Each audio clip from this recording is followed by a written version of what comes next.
lutuan, ilagay ko na ang peanuts.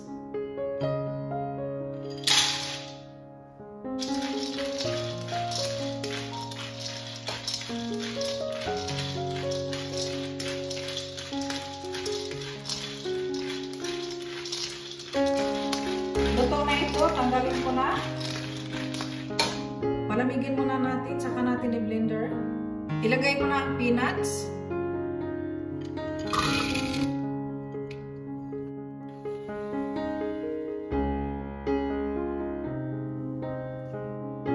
Ilagay ko na ang cooking oil. Mainit na ang cooking oil. Ilagay ko na ang garlic.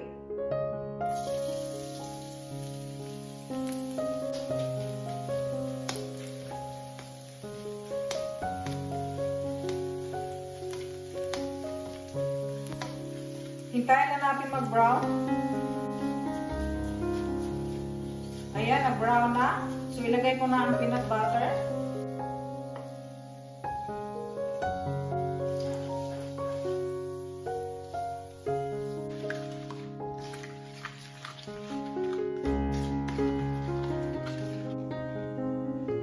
Ilagay ko na ang water.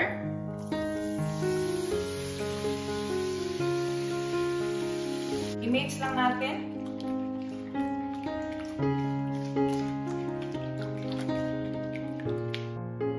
Ilagay ko na ang soy sauce.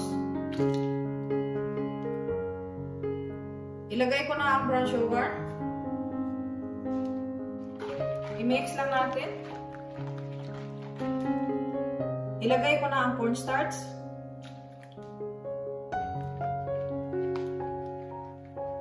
Ilagay ko na ang peanuts. Kalahati lang yung ilagay natin. I-mix lang natin.